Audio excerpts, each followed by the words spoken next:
오늘은 예수님께서 복이 있다 선포하신 8명의 사람 중에서 7번째를 함께 나누고자 합니다. 오늘 본문 속에서 예수님 어떤 사람에게 복이 있다라고 말씀하셨습니까? 말씀을 기억해 보면 화평케 하는 자, 화평하게 하는 자에게 복이 있다라고 말씀을 하셨습니다. 여기에서 예수님 말씀하시는 화평하게 하는 자는 어떤 사람을 의미하는가? 우리가 이것에 대해서 나누기 전에 이 화평이라고 하는 단어에 대해서 생각해 보기를 원하는데요. 여러분, 화평이라는 말의 의미를 아십니까? 혹시 비슷한 단어로 무엇이 있을까 생각해 보면 평화라고 할 수 있겠습니다. 그래서 이 개역 개정판보다 조금 더 현대어적으로 번역한 이 세 번역본을 보면 오늘 본문을 평화를 이루는 사람에게 복이 있다라고 말씀을 하셨다고 번역을 했어요. 그러니까 화평과 평화를 같은 단어로 사용을 하고 있는데요. 실제로 이 두 단어는 똑같은 한자를 순서만 바꿔서 사용하고 있습니다. 그렇다면 화는 어떤 화일까? 잘 맞다, 잘 어우러진다, 우리가 화합하다라고 할 때 그 화자를 쓰고요. 그리고 평은 평평할 평자를 쓰는 겁니다. 그러니까 다시 말하면 화평은 잘 맞아서 평평하게 튀어나온 것 없이 모서리 없이 그렇게 이루어지는 걸 화평이라고 하는 거고요. 평화는 평평하게 갈 수 있는 온화한 상태를 의미하는 겁니다. 그래서 잘 맞고 이상한 부분, 튀어나온 곳, 모난 곳 없는 그런 상태를 만드는 사람들에게 복이 있다라고 말씀을 하신 거지요. 이 화평이란 단어의 헬라어 원어인 에이렌에도 비슷한 뜻입니다. 이렇게 조금 더 살펴보면은 우리 내면이 편안하다, 그런 상태를 의미한다라는 거예요. 여러분들이 이렇게 흔들 의자 같은데 이렇게 누워 보시면 이렇게 온몸의 긴장을 풀고 그때 느끼는 그 편안함, 어디 한 군데 불편함, 결리는 곳 없이 내 몸이 그냥 힘을 쭉 빼고도 안전함을 느낄 수 있는 그런 상태가 바로 에이레네인데요. 그런 상태를 만드는 사람에게 복이 있다라고 오늘 예수님 말씀하셨다라는 거예요. 그렇다면 이것이 조금 더 우리에게 어떤 의미로 다가오는가? 우리 내면의 상태 또는 성격 이런 부분은 모남 없이 어디에 갖다 놓든지 간에 걸리적거림 없는 그런 사람, 어디에 있든지 간에 그 분위기를 편안하게 만들어주고 그곳을 안정감 있게 만들어주는 그런 사람이 오늘 본문에 화평케 하는 사람, 평화를 이루는 사람이겠습니다. 그런데 예수님께서 이 말씀을 하실 때 이 에이레네를 복수형으로 사용했다라는 게 또 우리에게 중요해요. 영어식으로 하자면 에이레네 뒤에 s를 붙인 거죠.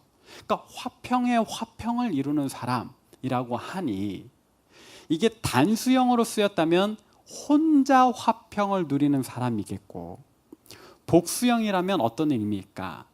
나만이 아니라 내 주변 사람들도 나와 같이 편안함을 느끼게 해주는 사람, 안정감을 느끼게 해주는 사람, 그러니까 자기가 속한 공동체의 분위기를 그렇게 풀어나갈 수 있는 그런 능동적인 사람을 의미한다라는 겁니다. 자, 이렇게 우리가 그 자신도 편안함을 누리지만 속한 공동체를 편안하게 만들어주는 이런 사람이 되려면 우리는 어떻게 해야 할까요? 몇 가지 덕목이 우리에게 필요한데요. 첫 번째는 남들과 쉽게 다투지 않아야 하겠지요. 그런 면에서 우리에게 온유한 성품이 필요하겠습니다. 우리가 이 8가지 복 있는 사람 중에서 이미 온유한 성품에 대해서 한번 다루었었는데요. 오늘 이 화평에 대해서도 그 이야기가 다시 한번 더 등장합니다. 여러분, 다툼과 평화는 동반할 수 있는 개념입니까? 아닙니까? 아니겠죠. 다투는 것과 평화로운 것은 당연히 함께 갈 수 없는 개념입니다. 근데 꼭 어딜 가나 다툼을 자주 하는 사람들이 있어요. 그런 사람들은 늘 소란스럽게, 주변을 소란스럽게 하고 주변 사람들을 안정감 느끼게 하기는커녕 불쾌하게 만들지요. 평화를 이루는 사람, 주변을 안정감 있게 하는 사람은 아무래도 다투기보다는 싸움을 피하고 주변을 좀 너그럽게 만드는 그런 사람이겠습니다. 근데 제가 유튜브를 보다 보니까 썸네일 중에 이런 글귀가 있더라고요. 말티즈는 참지 않지. 말티즈는 참지 않는데요. 이렇게 승질을 잘 낸다는 거죠. 와 하면서 달려든다라는 거예요. 그런가 하면 이건 이제 동물에게 쓰는 단어라면 사람에게도 쓰는 단어가 있더라고요. 분조장, 분노 조절 장애라는 단어입니다. 분노가 조절되지 않는데요. 화를 안 낼 수 있도록 우리 내면에 어떤 인내와 절제의 덕목이 있어야 되는데 이게 고장이 난 거죠. 장애를 일으켜서 분노가 조절되지 않는 사람들이 있다라고 하는 겁니다. 생각해 보면 우리 주변에 분조장이 한둘씩은 있는 것 같아요. 만약에 내 주변에 없다면 내가 분조장일 가능성이 크죠. 그런 정도로 그런 썸네일들이 생각보다 많더라고요. 그만큼 우리 사회에서 뭔가 이제 인내라든지 온유라든지 하는 덕목보다는 참지 않는 사람들이 많아진 것 같아요. 그래서일까요? 어른들이 꼭 또 우리 청년들을 MZ 세대라고 비꼬면서 하는 이야기들이 그런 쪽인 것 같습니다. 나 때는 말이야. 회사를 위해서라면 상사의 명령이라면 다 참고 했어. 다 했는데 니들은 왜 참지 않니? 순종하지 않니? 라면서 말이죠. 사실 여기에 대해서는 우리가 할 말이 많지만 그건 다음에 하기로 하고요. 요즘 사회는 그렇게 이해하기보다 배려하기보다 적극적인 컴플레인으로 나를 방어하는 것에 좀 더 주력하고 있지 않나 그런 생각을 해봅니다. 그러나 여러분 우리가 꼭 기억하십시다. 분노함으로써 당장의 내 이익은 얻을 수 있을지도 모르겠어요. 그러나 크게 본다면 우리는 분노함으로 얻는 것보다 잃는 것이 더 많습니다. 때로는 우리가 공적으로 사회적으로 분노해야 할 때도 있을 거예요.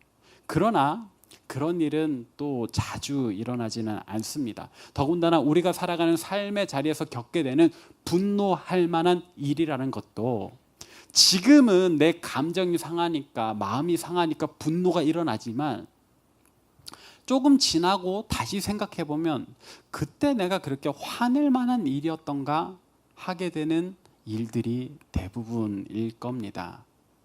그렇게 분노할 만한 일들이 아닐 수 있다라는 이야기예요. 그래서 제가 지난번에도 말씀드렸다시피 분노는 의사소통 중에 한 기술이기는 한데요. 앞에 수식어가 붙어요. 뭐였죠? 필요 없는 의사소통 기술이다. 분노를 통한다면 관계, 명분, 실리 그 어느 것 하나도 얻기는커녕 잃을 가능성이 더 큽니다. 심지어 내가 내는 분노는요, 상대방으로부터 더 큰 분노를 일으키기도 하지요. 저도 그런 실수를 많이 저질렀기 때문에 저지르지 않기 위해서 요즘 많이 노력을 하는데요. 근데 단순히 분노하지 않으려고만 하면 대안이 없더라고요. 어떻게 해야 될까? 온유한 마음을 가지려고 노력해야 되겠다. 화가 나는 그 순간에도 좀 맑은 정신을 유지하려고 노력을 해야 되겠다라는 생각이 들었습니다.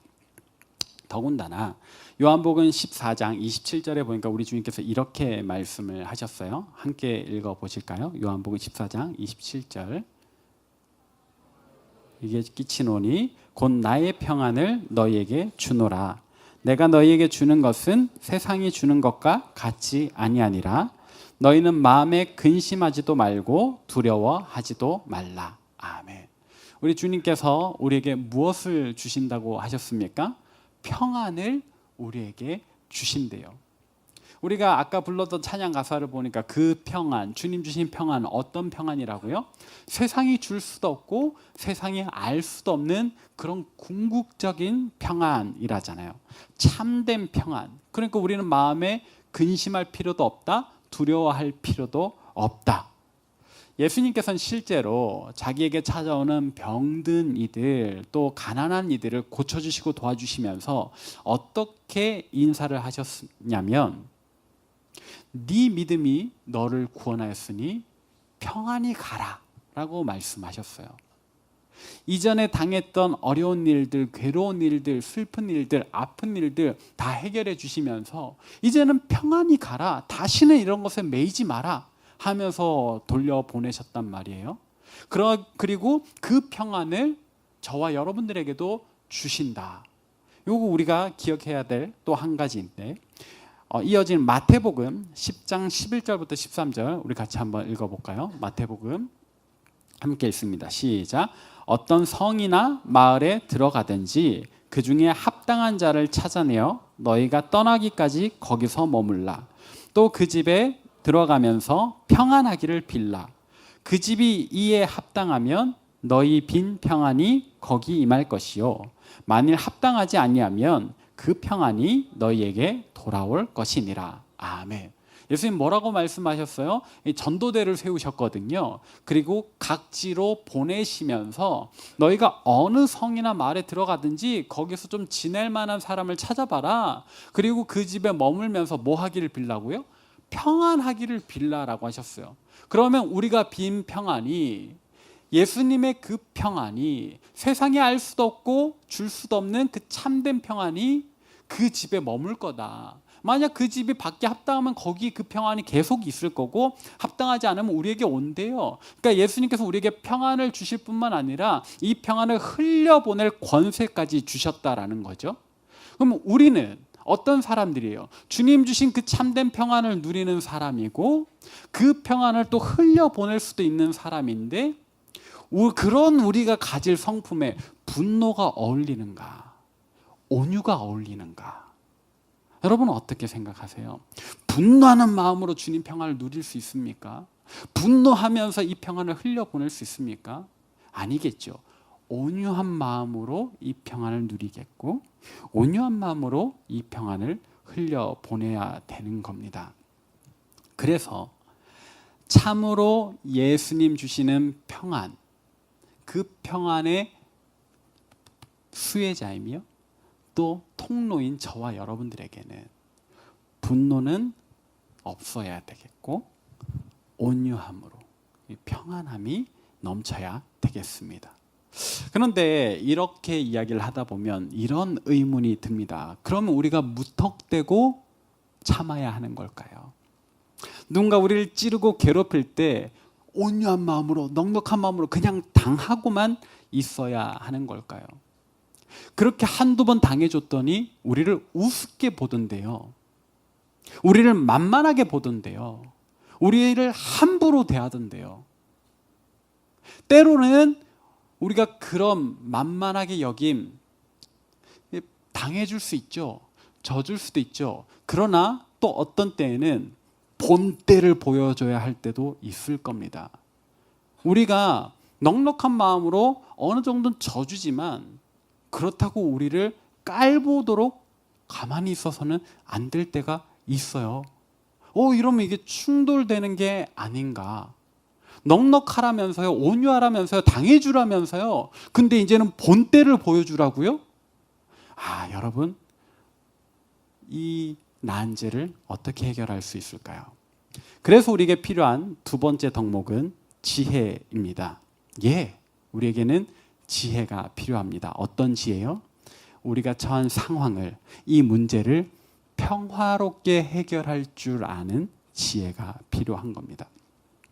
그냥 분노를 터뜨려가지고 부딪혀가지고 네가 깨지는지 내가 깨지는지 한번 보자 하는 식의 표출 방법은 지양하고, 상대방의 기분과 상황을 헤아리면서 또 나의 상황을 반전시킬 수 있는 그런 지혜, 모든 것들이 순리대로 흘러갈 수 있도록 일을 바로잡는 그런 지혜가 우리에게 필요하다라는 거예요. 당장의 감정에 휩쓸리지 말고 어떻게 해야 할까를 잠깐 물러서서 생각해보고 풀어나갈 수 있는 그런 지혜.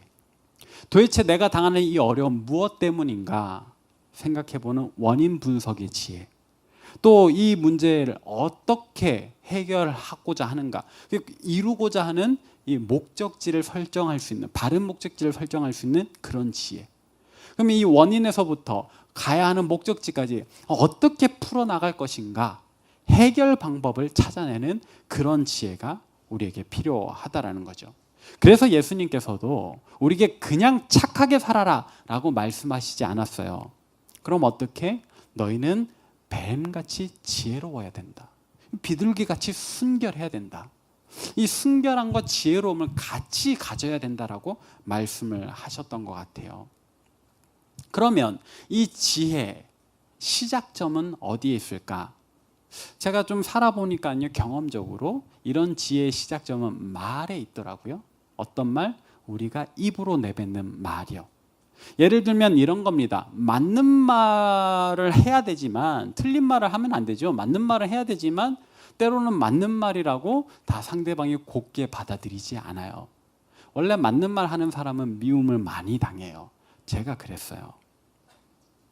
근데 반면에 같은 말을 해도요, 때와 장소를 가려서 말을 예쁘게 하는 사람들이 있더라고요. 그래서 속담에도 말 한마디로 천냥빛을 갚는다라는 말이 있잖아요. 이 말 한마디 잘해서 천냥빛을 갚으려면 그 사람 얼마나 말을 예쁘게 잘했을까. 그냥 옳고 그름만을 따져서는 이게 이루어지지 않아요. 상대방의 기분과 체면을 고려한 예쁜 말이 필요해요. 제가 이것을 언제 깨달았냐면요, 제가 옛날에 유치부 사역을 했었습니다. 유치부 친구들 안녕하세요, 이렇게 연기를 해야 되는 괴로운 사역이었는데요. 이게 설교는 연기를 할 수 있어요. 제가 어렸을 때 또 연극부였거든요. 예쁘게 할 수 있는데 이 순간순간 이 깐난쟁이들의 이 어떤 돌발 행동에 대처는 잘 안 되는 거예요. 기억에 남는 일이 뭐가 있었냐면, 유치부실 앞에 어떤 꼬맹이가 그날 주보를 다 찢어버렸어. 팍 던지고 찢고 빡. 그걸 보는 순간 제 마음속에는 이게 단가 판단이 서죠. 저는 극강의 T니까 잘못된 행동이고, 지금 저 친구는 제 마음을 어지럽게 하는 정죄의 대상이고, 심지어 교회를 더럽히는 죄인 중에 괴수죠. 그 친구는 겨우 6살밖에 되지 않았지만 그 친구는 죄인 중에 괴수였습니다. 이제 이 부글부글 올라오는 이 감정과 분노를 제가 어떻게 주체가 안 되는 거예요. 이때 제가 할 수 있는 최선의 방법은 입을 닫는 거였어요. 이게 열면 이제 대포가 나가니까. 근데 6살짜리한테 제가 이야 이러면서 이제 뭔가 쏟아내면 이게 안 되잖아요. 어찌할 줄 몰라 이렇게 가만히 있는데, 그때 이제 저희 그 유치원 원장님이 몇 분 계셨어요. 저 진짜 깜짝 놀랐어요. 이 원장님들이 탁 가시더니 애한테 뭐라고 하시는 거예요. 사실 그걸 배웠어야 되는데 제가 배우지 못했네. 이 감정에 휩싸여 가지고. 근데 뭔가 이제 아이가 고개를 또 끄덕끄덕 거리고 뭐 이렇게 하더라고. 그러더니 지가 이제 지가 던진 종이를 주워요. 이제 제 분노가 조금씩 내려가면서 이제 좀 제정신이 돌아오니까 이제 말이 들리는 거예요. 마지막 말만 들었어요. 뭐라 그랬냐면, 선생님이 잘 주웠어. 그러면 우리 친구 이제 이거 쓰레기통에 몇 초 만에 갖다 버리는지 한번 볼까? 그랬더니 얘가 진짜 빛보다 빠르게 달려가서 넣고 와서 선생님한테 칭찬해달라고 엉덩이를 내미는 거예요. 사실 그때 저는 그냥 선생님 대단하구나 이 정도로 끝냈었는데, 지금 생각해 보면 너무 훌륭하신 거예요. 도대체 어떤 말로 그 아이를 구슬렸을까? 저는 안 했지만 확신합니다. 제가 그 아이한테 가서 야 주워 버려 했으면 그 아이는 그날 이후로 그 교회를 안 다녔을 거예요. 상처가 됐겠죠. 전도사님이 화를 냈다. 지가 잘못한 건 생각 안 하고 전도사님이 무섭게 화를 냈다만 기억을 할 분명해요. 근데 그 선생님이 아이를 얼마나 예쁘게 다독였는지, 그리고 마지막에 몇 초 만에 버릴 수 있는지 한번 볼까 그랬더니 자기가 1초 이러다 막 달려갔단 말이에요. 그 예쁜 말, 옳고 그름을 따지는 게 아니라 이 아이의 기분, 이 아이가 좋아하는 것 고려해서 바람직한 형태로 바꾸어주는 그 말이요. 우리가 살면서 만나게 되는 어떤 직장 상사, 동료, 선배 또는 교수님까지라도요, 누구나 일이나 관계에 있어서 실수할 수 있습니다. 혹은 우리에겐 나쁘게 대할 수도 있지요. 불편하게 할 수 있어요. 그럴 때 사실 당장 우리는 맞아, 아니야로 접근하기 마련인데요. 그렇게 접근하기보다는, 그렇게 접근하면 상대방은 우리가 자기를 공격한다라고 받아들일 가능성이 커요. 근데 그러지 않도록 조금만 더 지혜를 발휘해서 그 사람의 기분과 체면을 고려하되 내가 당하지 않고 내가 피해를 보지 않을 수 있는 예쁜 말로 좀 돌려가면 어떨까? 그래서 이 말에 대한 강연으로 유명한 김창옥 씨가 이렇게 이야기를 하더라고요. 인간을 예쁘게 완성하는 건 외모가 아니라 예쁜 말이다. 우리가 살면서 호감을 얻을 수 있는 가장 좋은 방법은 물론 외모도 잘 가꿔야 되겠지만 그보다 더 중요한 건 말이에요. 말. 예쁜 말로 상대방과 나를 같이 세워가는 그런 지혜가 필요해요. 그래서 말을 예쁘게 잘하는 사람 주변은요, 늘 웃음이 가득해요. 주변에 사람들이 모이거든요. 근데 이거는 연애할 때도 마찬가지입니다. 사랑할 때도 마찬가지예요. 부부간에도 마찬가지고 형제간에도 마찬가지예요. 야, 너 왜 그러냐? 내가 그 싫어하는 줄 알면서 너 꼭 그러더라. 이건 그냥 싸움입니다. 이 뒷이야기는 없어요. 근데 이후에 비록 좀 화가 나지만 고마워, 미안해, 사랑해 하는 말들로 좀 예쁘게 꾸며가면 어떨까? 사실 제가 고민을 많이 했는데 말씀 중에 제 사적인 이야기 하는 게 별로 좋지 않다 생각되지만 어제 제 아내 생일이었습니다. 제가 뭘 해줬을까요? 뭘 해줬어야 되는데 행복지기 수련회를 갔다 왔고 갔다 와서 잠깐 청소년에 앉아 있으면서 우리 임원들이랑 얘기를 좀 했고 그렇게 편안히 집에 들어갔더니 저희 아내가 뭔가 분위기가 심상치 않아요. 눈치를 채지 못했어요. 그렇게 쓰레기 보듯 보지 않았으면 좋겠어요. 네, 아무튼 화를 내도 저희 아내가 내야 되니까. 아무튼 저희 아내의 분위기가 심상치 않아서 왜 저러는가 했었습니다. 근데 이제 뭐 이렇게 일상적인 이야기를 좀 주고받았어요. 뭐 행복지기 수련회 어땠어? 그랬더니 좋았어. 그랬더니 어제 몇 시에 잤어? 몇 시에 잤어? 많이 피곤한가 봐. 그러길래 좀 피곤하네. 그럼 이제 뭐 할 거야? 그러길래 글쎄 좀 자고 설교 마무리를 할까 그랬더니 오빠 내 생일인데 축하한다는 말을 해줬으면 좋겠어 라고 하더라고요. 너무 안타까워하지 않았으면 좋겠어요. 저는 어제 굉장히 괴로운 저녁을 보냈거든요. 저희 아내는 이 대화 가운데 한 번도 분노하지 않았습니다. 상큼한 미소를 머금고 이제는 내 생일 축하한다는 말을 해줬으면 좋겠어라고 했어요. 아마 12번은 더 한 것 같아요. 여보 축하해. 태어나줘서 고마워. 날 만나줘서 고마워. 고마웠어요. 분노를 터뜨려도 됐을 텐데 분노하지 않고 예쁜 말로 저의 잘못을 알려주고 또 이제 제가 어떻게 해야 되는지를 알려주니까 저희 부부 관계가 원만하죠. 만약에 여기서 저희 아내가 잘못한 거 있어 없어? 뭐 잘못했는데? 라고 했다면 아마 저는 오늘까지 몰랐을 수도 있어요. 왜냐하면 이게 바쁘게 지나다 보니까 아내의 생일이 5월 18일인 건 알지만 어제가 5월 18일인지 오늘이 5월 18일인지를 모를 때가 있잖아요. 이해해 주세요, 저를. 네, 그랬던 거거든요. 근데 여러분들도 살면서 여러분 남자친구 안 그럴 것 같아요. 네, 그럴 때에 예쁜 말로 권면해 주시면 좋겠고, 여러분들의 여자친구가 뾰족할 때에 또 예쁜 말로 받아주시면 좋겠어요. 우리가 그렇게 온유한 성품, 또 예쁜 말, 그리고 이걸 바탕으로 한 이 상황을 해결해가는 지혜가 있을 때 우리 자신이 평안함 가운데 거할 수 있습니다. 또 우리 주변에 우리가 아예 제3자인데도 이 문제의 조율자로 끼게 될 때가 있어요.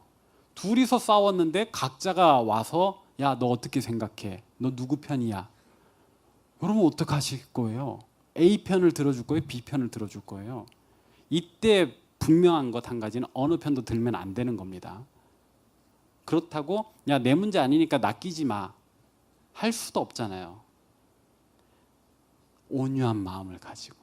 그러나 섣불리 한쪽 편만 들면 또 다른 싸움이 시작되니까 하나님께 지혜를 구하면서 이 문제를 잘 조율할 수 있도록 예쁜 말과 함께 지혜를 발휘해 주시면 좋겠어요. 우리가 그렇게 행동할 때 우리에게 어떤 복이 임하는가?